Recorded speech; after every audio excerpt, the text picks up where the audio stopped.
وإن يمسسك الله بضر فلا كاشف له إلا هو، وإن يردك بخير فلا راد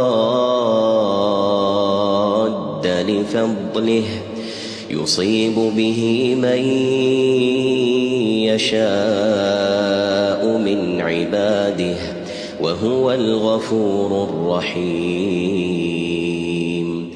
قل يا أيها الناس قد جاءكم الحق من ربكم، فمن اهتدى فإنما يهتدي لنفسه، ومن ضل فإنما يضل عليها، وما أنا عليكم بوكيل.